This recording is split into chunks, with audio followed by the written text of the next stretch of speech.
Hi hello friends, இன்றைக்கி ஒரு evening snacks recipe தான் பார்க்க போகிறோம்.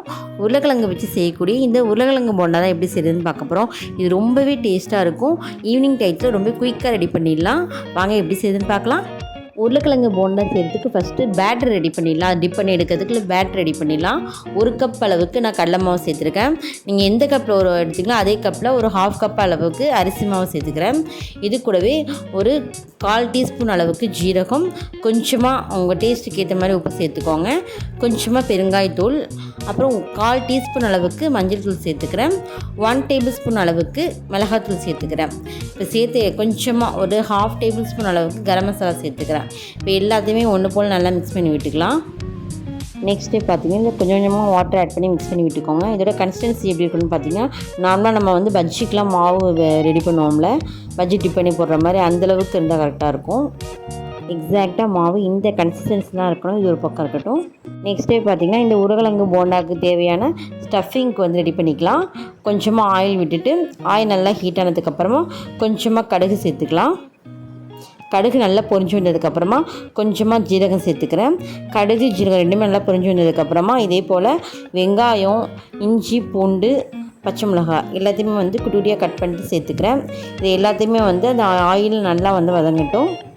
இதை சேர்த்துருக்க அளவுகள் பார்த்திங்கன்னா 2 வெங்காயம், 4 பூண்டு, 1/2 துண்டு இஞ்சி, ஒரு 2 பச்சை மிளகாய், ஒரு காரத்துக்கு ஏற்ற மாதிரி எல்லாத்தையுமே குட்டியாக கட் பண்ணிட்டு சேர்த்துக்கோங்க.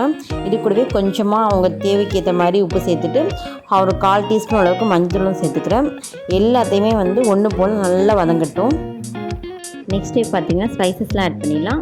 ஒரு சின்ன டேபிள் ஸ்பூனில் 1 டேபிள் ஸ்பூன் அளவுக்கு மிளகாத்தூள், 1 டேபிள் ஸ்பூன் அளவுக்கு கரம் மசாலா, ரெண்டுத்தையுமே வந்து இது கூட சேர்த்துட்டு நல்லா வதக்கி விட்டுக்கோங்க. வெங்காயம் எல்லா மசாலாவோட சேர்த்து நல்லா வதங்கிடுச்சு. நெக்ஸ்ட் டே பார்த்திங்கன்னா 2 உருளைக்கிழங்கை இதே போல் நல்லா மசிச்சு வச்சுருக்கேன். இதையும் அது கூட வெங்காயத்து கூட சேர்த்துட்டு ஒன்று போல் நல்லா மிக்ஸ் பண்ணி விட்டுக்கோங்க. இந்த உருளைக்கிழங்கு மசியில் உப்பு, காரம் எல்லாமே நல்லா இறங்குற மாதிரி நல்லா கிண்டி விட்டுக்கோங்க. இந்த உருளைக்கிழங்கு போண்டா ரொம்பவே குயிக்காக பண்ணிடலாம். நீங்கள் உருளைக்கிழங்கு வேக வைக்கிற டைம் மட்டும்தான் ஆகுமே தவிர மற்றபடி இந்த உருளைக்கிழங்கு போண்டா நீங்கள் குயிக்காக பண்ணிடலாம். ஒரு ஈவினிங் டைம், மழை டைம், இதேமாரி டயத்தில் வந்து இந்த உருளைக்கிழங்கு போண்டா செஞ்சு பாருங்கள், ரொம்பவே டேஸ்ட்டாக இருக்கும். அவ்வளோதாங்க, இந்த உருளைக்கிழங்கு போண்டாக்கு தேவையான ஸ்டஃபிங் ரெடி ஆகிடுச்சு. இதெல்லாம் ரெடி ஆனதுக்கப்புறமா ஸ்டவ் ஆஃப் பண்ணிவிட்டு இதோட சூடு ஆறினதுக்கப்புறமா இதே போல் ஒரு குட்டி குட்டி பால் டைப்பில் எடுத்து நல்லா உருட்டிக்கிட்டு இந்த தட்டில் வந்து அடுக்கி வச்சுருங்க.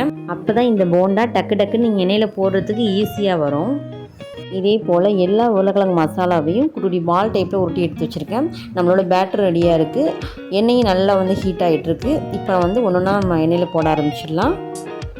எண்ணெய் நல்லா சுடாயிடுச்சு. உருளைக்கிழங்கு இதுமாரி பால் டைப்பில் எடுத்து வச்சுருக்கோம்ல, இதை ஒன்று ஒன்றா அந்த பேட்டரில் டிப் பண்ணி நீங்கள் ஆயிலில் போட்டுடலாம். ஒன்று ஒன்றா இதே போல் அந்த மாவில் டிப் பண்ணி போட்டுட்ருங்க. இது ஒன்றோட ஒன்று ஒட்டாத மாதிரி தள்ளி போடுங்க. அப்புறம் நாங்கள் இன்றைக்கி இந்த உருளைக்கிழங்கு போண்டா ரெசிப்பியை நீங்களும் உங்கள் வீட்டில் செஞ்சு பாருங்கள். இதை வந்து குயிக்காகவே பண்ணலாம். ஒரு உருளைக்கிழங்கு இருந்தால் போதும், மற்ற எல்லா ஐட்டமும் நம்ம வீட்டில் இருக்கிற பொருள் தான். உருளைக்கிழங்கு மட்டும் இருந்தால் போதும், டக்குன்னு இந்த உருளைக்கிழங்கு போண்டா ரெடி பண்ணிடலாம். இதே போல் நல்லா ஒரு கோல்டன் கலரில் மாறினதுக்கப்புறமா இதே போல் திருப்பி போட்டுருங்க. இன்னொரு பக்கமும் நல்லா வேகட்டும். போண்டாவோட எல்லா பக்கமும் நல்லா வெந்ததுக்கப்புறமா இதே போல் கொஞ்சம் கூட ஆயில் இல்லாமல் ஃபில்ட்ரு பண்ணி எடுத்துருங்க.